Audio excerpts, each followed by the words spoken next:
right, what up, everybody? Thank you for joining us again. Yes, welcome to FREEZTalks. Freez Love, Linda Hamlin Denton. We have the Mad Laugher Cougher, Race Denton. That would be Race on camera 1. Dominique Brown on camera 2 there. And we are episode number 5. Right. Fünf. In German. In German. 1, 2, 3, 4, 5. Fünf. All right, yeah. Yeah. Let me talk like this so you can really see. Do your James Earl Jones voice. Luke, bring your bitch ass into the... I worked with James Earl Jones before. Yep. Did you? I sure did on this movie called, what was that movie called? Heat. Heat, was it? Nah, not LA? Heat. It was in LA. It was, it was a movie about the Watts riots. Glenn Plummer was in it. Let me know. Man, look it up. Glenn Plummer was in it. James Earl Jones was in it. Cecily Tyson was in it. This was like the second film I ever worked on as a boom operator, in sound, as a cable man. Heat Wave. Yeah, Yeah, Heat Wave. I met James Earl Jones is a cool dude, man. He seems like. I mean, just a good brother, man. I met his son, his wife. They was all cool, but he's like. He used to stutter. Did he? Yes, that was it. I remember him talking about the fact that he used to stutter. Yeah. Well, could you imagine?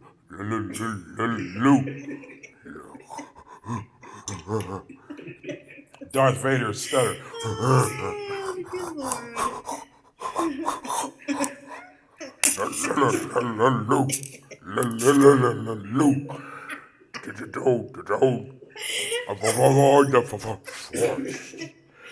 What is that? Right. When he was younger, he stayed. It was very, very bad. It was really bad. So I'm sure, because I know what it was, because he's a big dude. You know, big people, they always assume big people are stupid or dumb or something. So I'm sure he was trying not to stutter. Wait, he didn't really talk to people a lot because of that. He was very quiet. I bet he was very quiet. That's fucked up to make fun of people who stutter. Right. What is wrong with you? Hey, man, I'm a comedian. I got to pass. Sorry. Motherfucker, get your shit right when you come around a comedian. All that jumble up. They had some dude the other day on the internet. My man sounded like a car with his shit like.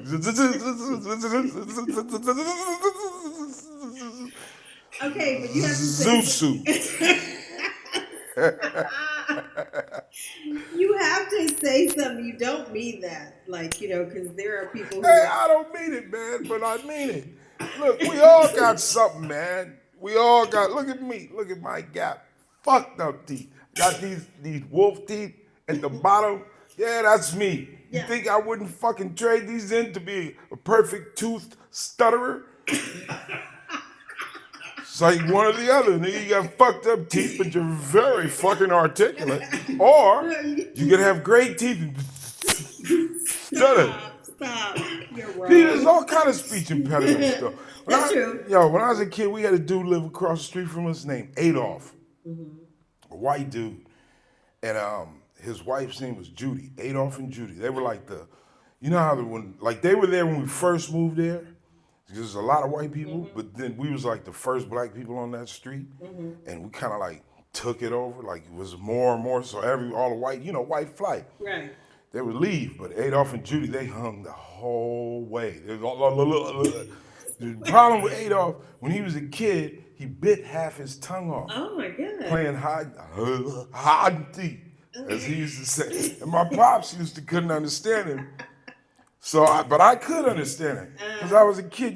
Kids adapt. They watch you. Right. Oh, hide and seek. Yeah. Tell us more. But Adolph was a cool dude, but he was very white, and his wife was very white, like pale white people. And she used to make her Adolph's shirts out of the same material she would make her dresses out of. So his shirts would match her dresses. Oh wow. And she was big, very, very fat, like I can talk about them because I know they're not watching this shit on the internet. Believe me, they don't. She was an Elvis Presley fan. Like I remember when Elvis Presley died. I told her. Did you tell her hoping to get a reaction? I mean, I didn't mean it in a malice way. Right. It's like, this was a friend of my grandmother's. My grandmother passed. Judy was always there. She was a nice lady in the hood. Yeah. But she used to love Elvis. Like, you go to their house, Elvis every fucking where. Everywhere. So when Elvis died, I was like, Judy, I ran outside and I said, Judy, Elvis died. She said, oh! She just like, she looked like, you ever see, like this was like, she was like circus fat. Like the fat lady, that kind of fat. Circus fat. Yeah, like very large. Like a character fat. She had the dresses, and she had fiery red hair, very pale white lady with a fiery red hair. She wore those cat glasses. Okay. She was like, they were stuck in like the 50s when, like the grand time of white people. They didn't leave that and they didn't leave the hood. They stayed there in that mode. Right. But they were cool people. I don't think they were racist at all. Mm-hmm. I can honestly say I didn't ever feel any kind of racism from these people. Right. But when Elvis died, boy, she ran. I was shocked. I'm like, yo. She's in the wind. She didn't jog. She like sprinted. Dove. Because I ran after her. I wanted to see this. You wanted to see where she was going? She kicked open her door and dove on her bed. And the bed like, lamb. Shit fell, lamps fell and shit. Ah! And she had a Mexican friend named Sophie. Who was like a little flunky. She was like a little version of Judy, but Mexican. Uh-huh. Like she was brown skin with black hair, but she wore her hair the same way Judy wore hers, and glasses. Okay. As an adult, that was some freaky shit probably going on. Right. Like they were. Anyway, Sophie, she was a little fat motherfucker. Judy was the big fat white one. Sophie was the little fat Mexican one. Okay. And they was like twins. And Adolf matched their dresses. Like they, what I'm saying? Right. Like Adolf was a Mac in his world. Right. Like, oh, my big bitches, that's like me. Like, anyway, Adolf, this dude was cool, man. And he used to listen to fucking Merle Haggard. Right, but Elvis died. What? Adolf, so she just, that was as a kid that blew my mind. Like, yo, she really gives a fuck. Like, she knows this one. Bitch, you don't know motherfucking Elvis Presley. Right, exactly. And if Elvis was alive, he would be, hold on, back your big fat ass up. He wouldn't fuck with her. Elvis was, He may have liked her. I don't know, he would not. Nah, Judy was weird looking, man. And she had a brother, I can't remember his name, but this dude used to walk from Hollywood to Altadena. Walk. For what? To see his sister. Oh, and he walked, my God. And he did his hair like this, like a duck, like a pigeon or something when he walked. Gary, that was his name. Because we used to see Gary out. This dude was like a legend, man. The homies like, hey, Freez, you know the white people's brother. He'd be like this. I'd be like, damn, dude, we in Hollywood. He lived in Hollywood and he would walk. Wow. That's like a good, I don't know, like maybe 10 miles or something. Easy. It's a long ass walk. It's too far to walk. Right, exactly. It's a hour and a half bus ride. Yeah. On the 180. Yeah. So he was walking that. Yeah. Like it was nothing. Anyway, we was talking about speech impediments. Yeah. Adolf, when he was a kid, he was running, playing hide and seek, and he fell and bit half his tongue off. So first, he's talking with half a tongue, okay? Which is a great fucking feat. That's phenomenal. Yes. But because he knew he was going to sound fucked up in his brain, it would cause that pause, like, where did they get a load of me? Like, that little bump caused him to stutter, plus the half a tongue. So he was unaudible unless you were a kid. Kids can understand him. I don't know why kids got that ability. They see through everything. They just want to understand. You haven't been here long enough to meet thousands of fucked up talking people. Right, exactly. So, you know, you really pay attention when it's a new one. Like, you know, I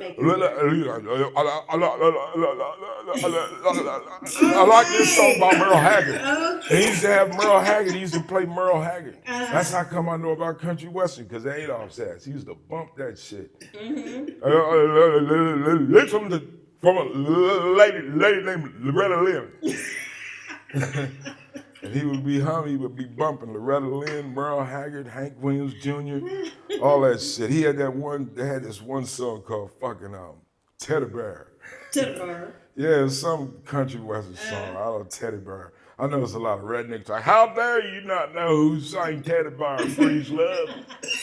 Anyway, I used to fuck with these two sergeants in the Army because both these niggas look like teddy bears, like fat ass niggas, like way overweight, but because they were sergeants, they got away with it. Right. But I used to hit them with that, here comes Sergeant Teddy Bear. Teddy Bear, Sergeant Teddy Bear. And they used to get mad because they never know who did it. Because I could hit the white country voice. Right. Well, and here they come, all right, Sergeant Teddy Bear. And they never knew it was you. They never knew. They would look at the white boys. They'd be like, we didn't say nothing, man. I ain't no stitch, but we didn't say nothing. You think it's us, but it ain't us. Teddy Bear. It ain't us, Teddy Bear. Fuck, who is that? Sergeant Smith and Sergeant, oh man, I can't remember these dudes, but one was from Louisiana and one was from Memphis. They was the homies. They was cool sergeants, but I didn't like, one thing about motherfuckers in the Army, if they're a sergeant, don't fuck with them. If you're not a sergeant, don't fuck. I don't care how cool they get, because these would be the cool kind of sergeants. And hey, let me borrow $5 there for you. Give it to him. You like, hey, Sarge, can I get that? Shut up, private. Like, full rank. Bum ass. Like, pull rank when it's time to pay back. Right, exactly. Oh, that's crazy. Anyway. Well, how was your week? It was cool.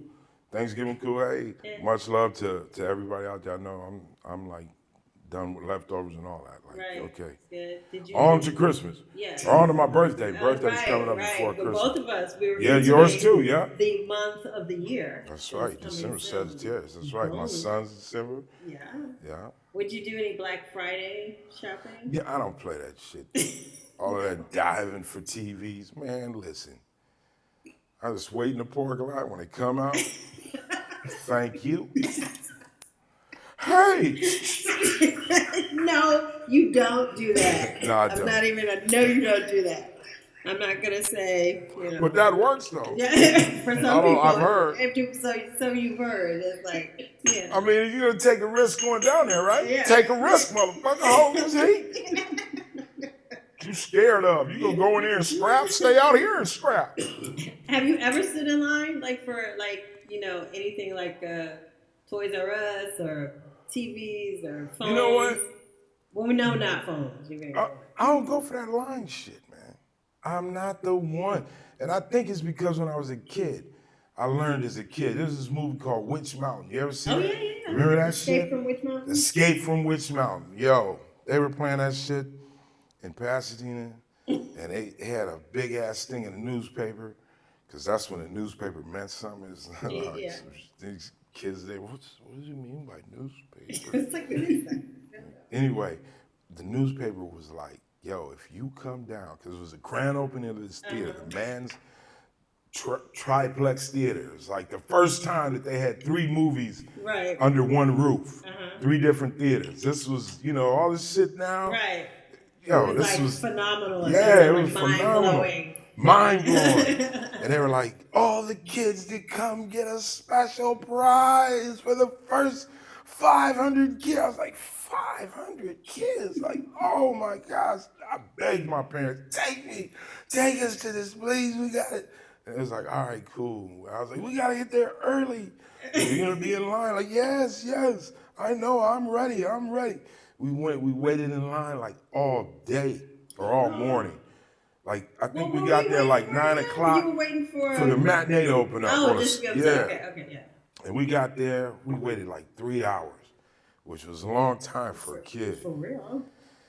Man, I was like, whatever, it's gonna be worth it. When we get that prize, that free prize, and then the free prize was some bullshit. Like, I mean, something like really fucked up, like a fucking a lobster bib or some shit. What? The fuck is this? A lobster bib. Like something like that. Right, Like something that was throwawayable. Yeah. Like it was nothing. Like, what do you mean? This is the, you could use it as a lobster bib. You could make a hat out of it. Like, this is a piece of motherfucking paper. Yes. But you got it, kid. 3 hours later. Yeah, so that kind of fucked me up for the line shit. I don't wait in line for nothing. Look, I don't wait in line to come in clubs. You know that line? No, man. I've seen too many people get jacked in lines. Yeah. Say no more. Say no more. We shan't talk about it. Line. I was like, look, man, I don't wait in lines, man. Yeah. If I gotta wait in line, no offense, fuck you. Yeah. I'm not going to your event. Yeah. Set it up so I could come in, man. Yeah, I hear you. Yeah, I don't. Well, we were talking the other day about we were talking about, speaking of Black and all things beautiful and powerful, Black women, and how, Black women are the mothers of civilization. Absolutely. But you have a bone to pick. No, I'm just saying. Not that you don't love What's Black the women. lady's name? The white lady with the white hair. She's a cool white lady. I like her. Elliot. Jane Elliott. Is that it? Jane Elliott. No, it could be. I don't know. What is her name? She does this thing where she says she goes in a room full of white women and white men, and she's white, and it's just a white sea of whiteness. And she says, now, we have this problem in our country of racism and black and white issues. But before we get into that, I just would like to know, by show of hands, how many of you in here would trade places with a black person in this country today? Nobody raises their hand. Right, okay. She says, okay. Now you see there, no one raised their hand. So don't tell me that you don't know that there's a problem. Right. She's dope for that. Right. I like that chick. I forget her name. We gotta find her. Let's look her up. Look up white lady, white hair, glasses. Black and white. I'm gonna go a little further than that. Black and white. I'm telling you, she was now with some sisters. Okay. Prominent black women, strong sisters, love them, beautiful sisters. And she says, I just want to tell you guys that I am a black woman. She said that to them, and they was like, well, I know what you're saying, but what do you mean? She says, well, I'm just saying that all civilization came from Africa. This is a fact. All civilization, I don't care what race you are, you come from Africa, right? She's like, they're like, yes. She says, so I am a black woman, and black women are the mother of civilization, right? Yay! She's like, that's right, yay. Jane Elliott. See, I had it right. Thank you. Now, that's beautiful. But here's my problem. The mothers of civilization. Okay? To be a mother means that you're pregnant and delivered. Who made you pregnant? A man. A black man. Say it. Say it. The black man is the father of civilization. If the black woman is the mother of civilization, you goddamn right she is. Yeah. It's my woman. Yeah. Black man, father of civilization. That's all I'm saying. Don't not acknowledge that. If you want to acknowledge it, acknowledge them both. Right. Because one's not stronger without the other. Yeah. I mean, they're both strong. The only way that they reach maximum strength is together. Yeah. That's how I feel. And I want to promote. See, Linda, look, if my age, guys my age, they will tell you, we're from what I consider like really the last generation of fathers, black fathers in the household on a norm. Like it was not normal for you not to know your father in my generation. That wasn't normal. It happened, but it was on a certain incident thing. Everybody, and not only did you know your father, but your father, if he was a father to you, he was a father to him, her, exactly. That was a father. You just knew. I can remember going around the corner and talking to my friends' fathers. Mr. Franklin, Mr. Robinson, man, and not to discredit single parents, single No, mothers right. or fathers. I'm just saying, because that's a hell of a, that's, Yes. No. and No. the reason why it's so hard is because they're trying to compensate what is not there. That's why it's doubly hard. Whether Yeah. it be a man trying to compensate for not having a woman to be a mother to his child, or whether it be a mother not having a man to compensate to be a father. Yeah. And that became norm. And like, I guess it was like kind of like it started really happening a lot in the mid 80s. Coincidentally, when the crack epidemic, you see, we talk, you talk all of this shit, and people talk about this. It's one thing to read about it. It's one thing to hear people talk about it. It's an entirely different thing to actually see it take place. Right. And be of age to remember it. Man, I can remember going to my friend's house, their pops coming into the crib. Everything shuts down just like in my house. Like, nigga, you look at your ass whooped over here, huh? Just like in my house. You know, everybody was like that. Right. You know, you would go to a baseball game. I can tell you, I've had friends' fathers drop me off at home. It's just like an extension of my father.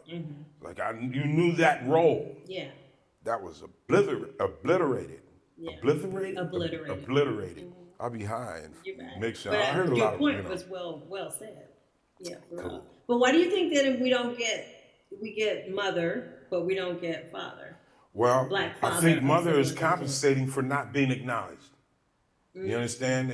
Women have been kept down, suppressed.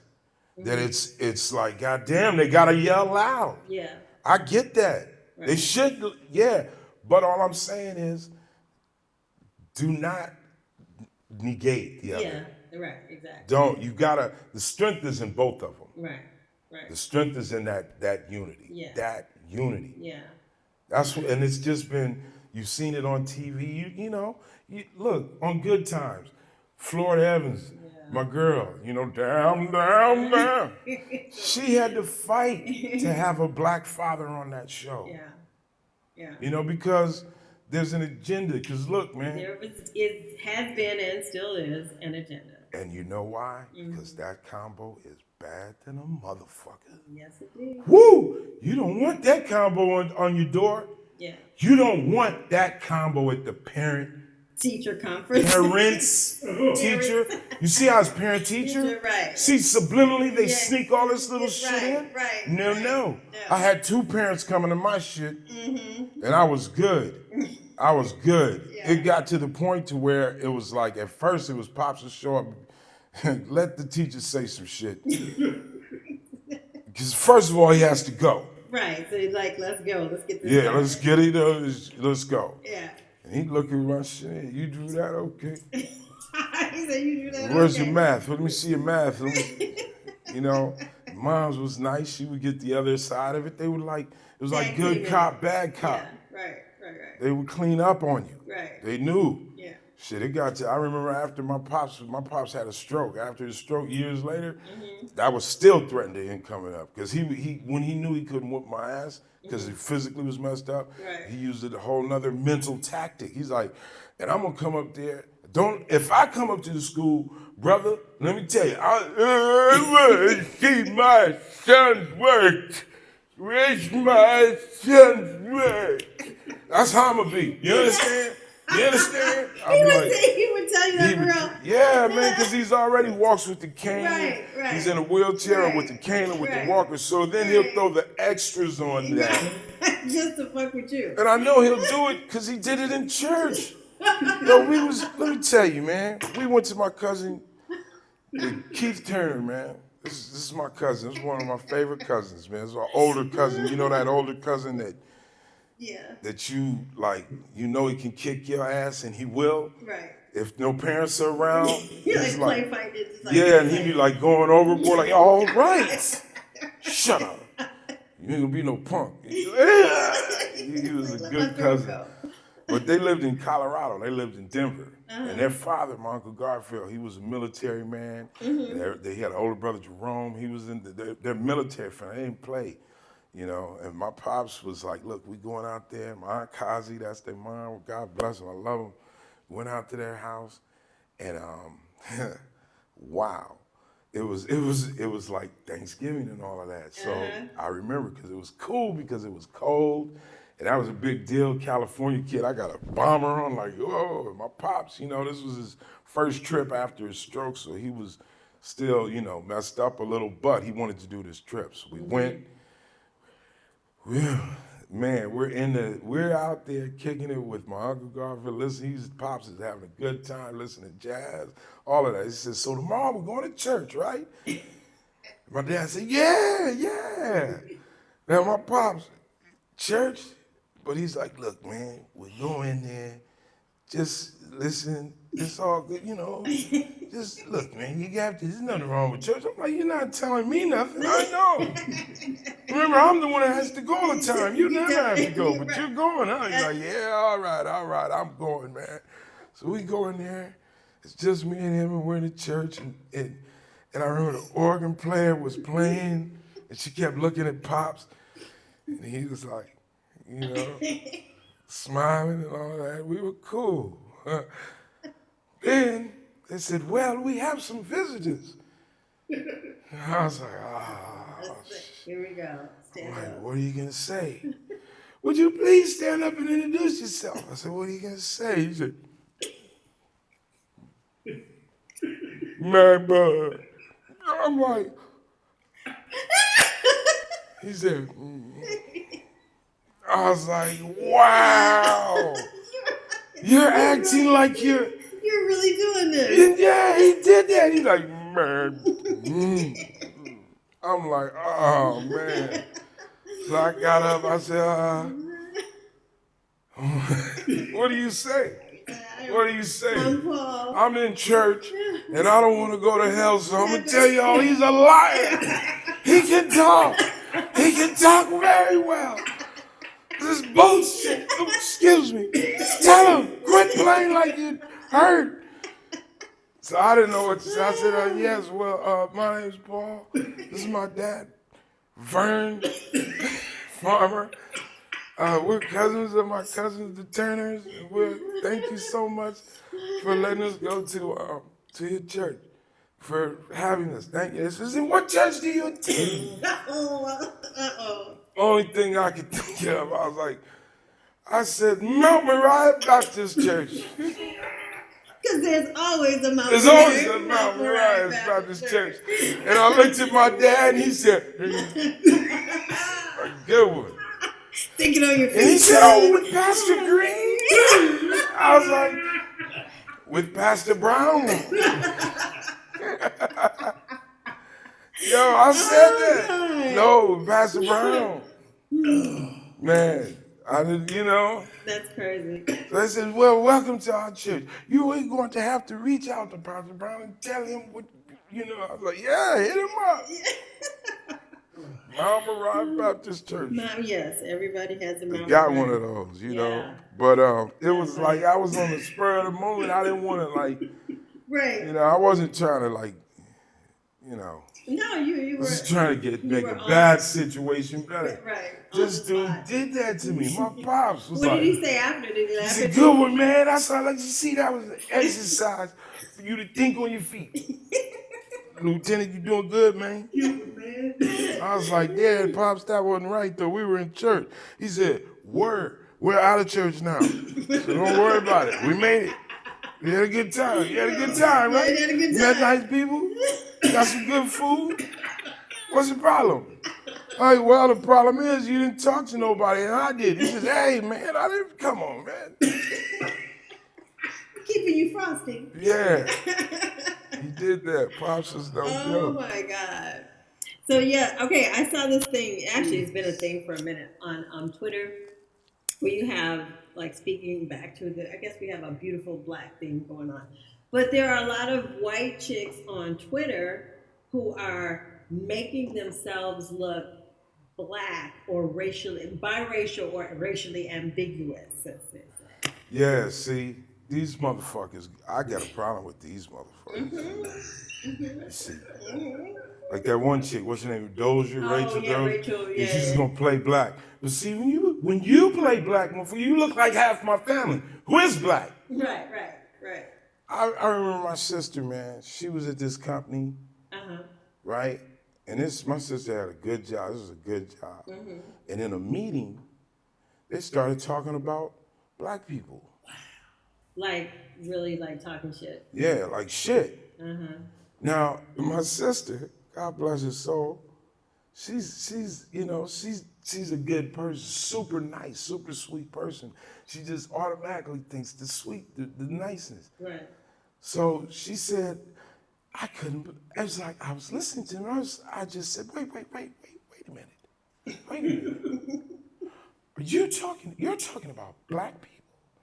And they were like, yeah. I said, you do know I'm black. She said, you don't know I'm black. Well, you know what? You're gonna know I'm black. And she like cussed him out and lost her job. Wow. And walked out and didn't give a damn. Right. There's a whole nother side of racism. You see, light skin, the idea that they promote is it's better. We're better. Yeah. House it, it's all bullshit to separate black people. Black people, we know this. We come in every hue. Right. I'm sorry. The color of the skin is not it. That's a part of it, but that's not it. It's an experience. You understand? Yo, these motherfuckers, hey, and let me tell you, remember, them imitating, be flattered. Yeah, they want to look like they want to. I get it. We some bad motherfuckers, because we do come in every color, every shade. And guess what? No matter what shade, for some reason, we be looking good. Always. In every shade, good. In every way. Every way. Every shape, every size. So I get it, but I'm saying you stepping on toes with that playful shit. There's a lot of black people out here that are really have identity crisis. They don't know what to do. Yeah. Because it's like damned if I do, damned if I don't. Black people got a problem with me. White people got a problem with me. And that's a black experience in itself. That's a portion of the black experience. Right. Well, do you remember like the moment when you realized you were a black man? Like, do you have some? I mean, or I talk about it in my special when it first came up. So I'm not gonna give that. But I mean, as in, like, okay, there's one thing realizing you're black, but I'm just saying. But then that is there some point when you're like, damn, I'm a black man? Like, you know what I mean? Like, and all that comes with it. I learned it early, so early. But from police, sheriffs. Yeah. One of the first, my first contact with police, Southern California, okay? Altadena, California. Altadena sheriff came to our school at Altadena Elementary. And they had the sheriff car on the playground. Man, they had the trunk open, they had the doors open. We were all inside of it. They was like there and yes and this and this. We were looking at the shotgun like, wow, look at this. This is what you hit the robbers with. He's like, that's right. Not knowing, nigga, you're the robber. Right. You didn't know that then, but you were a kid. It was like, wow, the police. Hey, there they go, the police, the firemen, the police, the paramedics. They were like all cool people. People that that there was like that was exciting. Like, yo, they mean business, they're good. I was walking up the street as a kid. I had a stick that I was gonna, we had dogs. We had some fucked up mutts. Like, those dogs like that. One's always got a floppy ear and one's up. Tail curls up and a pointy ass fox face. But the rest of them was like a pit bull. Like, just fucked up dogs. Like, mean, they get at you. So I had this stick for these dogs. And I'm going up the street and I see the police car come up, the sheriff car, and he hit the siren. Woo! And I was like, yeah, okay, that's cool. I just seen y'all do that a couple of months ago. And I said, hello, deputy. Like some real Mayberry shit. Like, hello, deputy. He said, what are you doing with that stick? I said, well, this stick got these dogs up here. You do like this with the stick and the dog stops. He says, why do you think it does? I said, because it doesn't want to get hit. He said, let me see that stick. He said, yeah. Bow!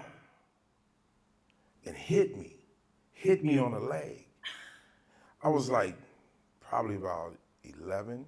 Whoa. Yo, that shit rocks my mind. Like, what the fuck, nigga? We was friends.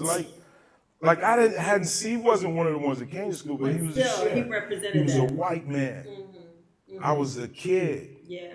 He said, "You like getting hit with sticks?" I said, "Of course." No. He said, "Well, what makes you think the dogs would like it?"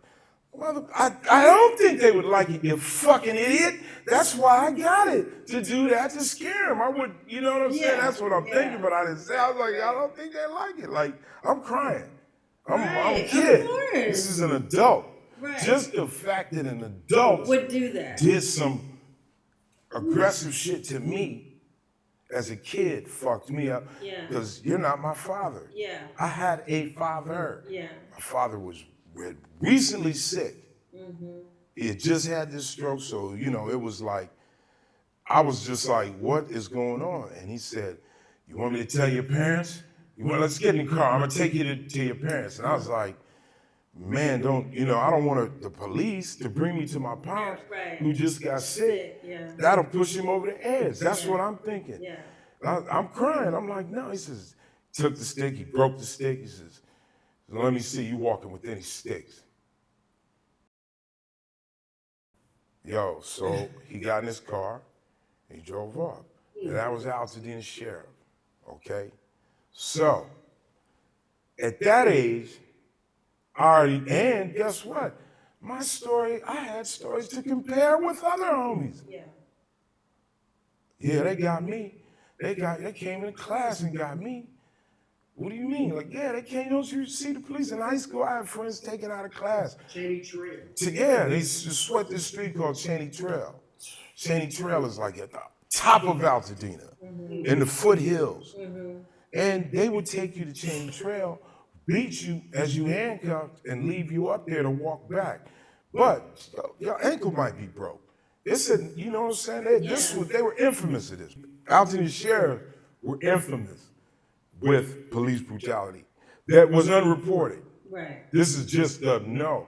Altadena is a strange community in the sense of, this is a community in Southern California that's absolutely beautiful. Yeah. And it was 70% black owned since the 30s. Okay, black people was owning houses up in Altadena. Why? Because it was some kind of little farmland back in the day. Right. Altadena Dairy. This is all LA though. Yes. This is Los Angeles. This is all Los Angeles County. It's really just Pasadena, just the most northern region of Pasadena is Altadena. It's not a part of Pasadena. It's a part of Los Angeles County, which means you have sheriffs. Right. Sheriffs, this is how it goes down. Yeah. Sheriffs catch you. Are you dirty? That's what they'll ask you. Are you dirty? Now, if you're dirty, your best motherfucking bet is to say, yep. You're gonna say, okay, get the fuck up out of Altadena. Okay. And if I ever see you again, hey, you're gonna take a little trip to Cheney Trail. You don't know what Cheney Trail is because you're not from Altadena, but you're gonna find out. That's the sheriffs. Now the difference between the sheriffs and the police will be like, are you dirty? Like, no. Oh, really? What's this? Right. Suddenly you're like, oh, right. You see, so it's a whole different type. Now, if you're not dirty, and you say, yeah, I'm not dirty, they're gonna say, okay, really, we're gonna check your car. Say, no, I'm not. You can get with all of that. My rights. Right. My rights. Hey, my right. Yo, man, guess what? Your rights don't matter at 3 a.m. On a black ass street. Yeah. And you a black ass man of any shade. You too, homie. You a black ass man now. Right. Yeah. Well, hey, they let it be known. This is how I grew up. To say, sir, yes, sir, no, sir. People say, oh, that's bullshit. Yeah, so what? I'm talking about living, man. Right. I'm not talking about making a point. So, you make a point in the courtroom. Sorry. Right. How did that though affect you? Like just that? I mean, it is like to this day. to this day. And I have relatives and cousins that are sheriffs. And I love them, man. I love my cousins. I would want nothing bad to ever happen to them, ever. You know what I'm saying? Because I know them as people. Right. You know, I know that's a job. They do that. I you know, not all cops are not bad. No, of course not. No. But what is fucked up is that does not override the bad ones. What I've seen, man. And experience. And experience. And what's really fucked up to me and my wife were around the corner from my crib. I pick up my wife from work. We pull over, we have a cigarette, right? Before we go to the house. Pull over, have a smoke. Because why? I live in a fucking, you know, crib. There's no, I'm in my lease, no smoking. You can't smoke in a crib. No problem. So, hey, smoke out, pull over, have a cigarette, chill and talk about the end of the day. Go on to the crib, bust one, go up the street, bust a right, go down the street, bust another right, going around the corner. A simple block. As I'm coming down, I hear this. I'm like, oh shit, who is this? Bearing down. Luckily, I'm at my crib. I pull in the driveway. This motherfucker pulls in the driveway with the lights. Blam, blam.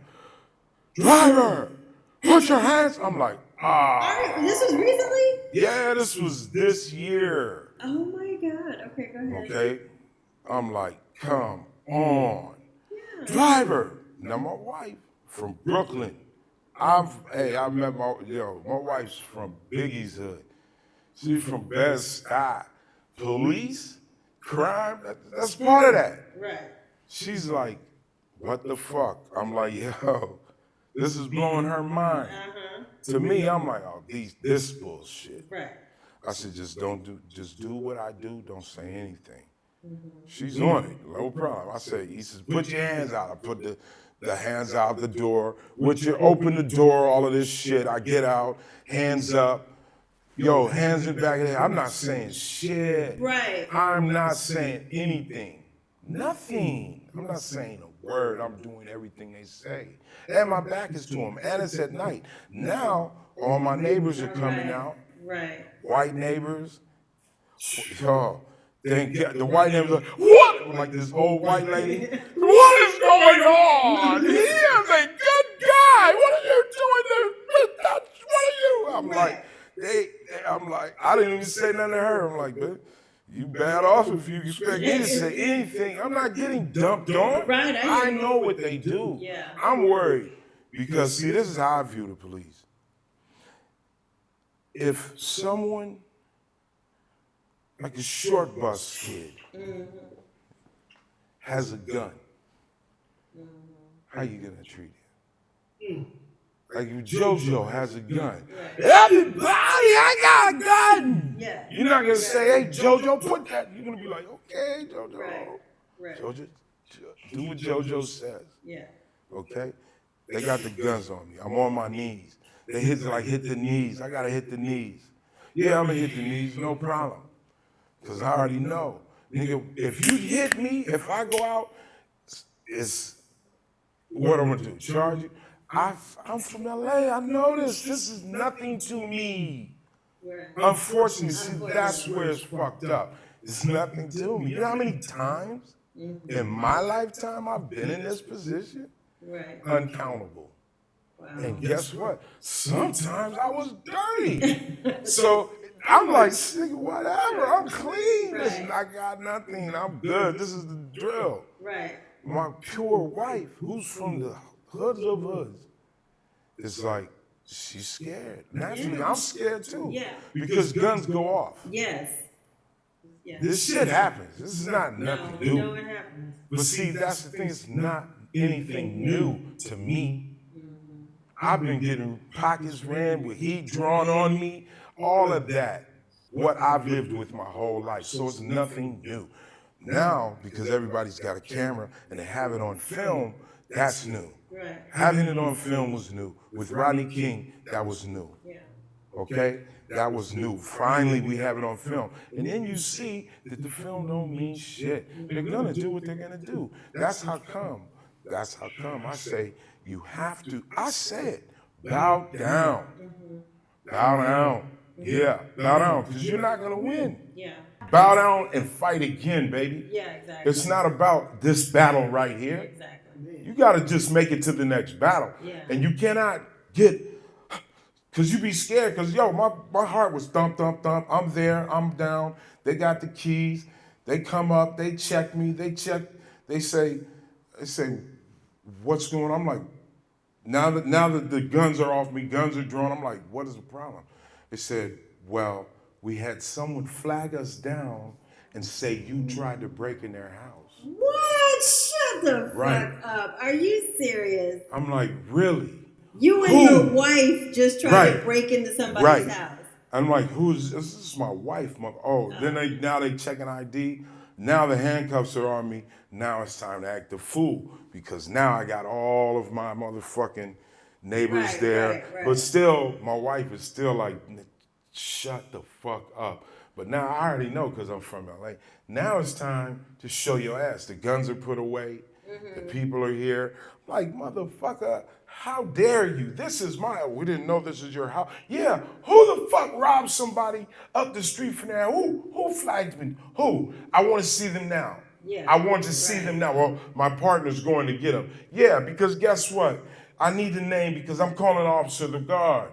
The Officer the Watch. That's when all this other LA shit kicks in. I know who to call. Right. Yeah, and I called who to call. And there was an investigation. And guess what? The person that did it was 5150, which means they were crazy. They determined that this is a crazy person that calls the police all the time. But you couldn't determine that before you had heat on you. On me and my wife. Right. And what's so fucked up is my wife was looking at me like, and you know all I could say to her was, welcome to LA. Oh. And that hurt. Yeah. But it's like, hey, welcome, because, honey, this is it. We're here. This is what this life is. These fools do that. That's why you got to have your paper. That's why you got to have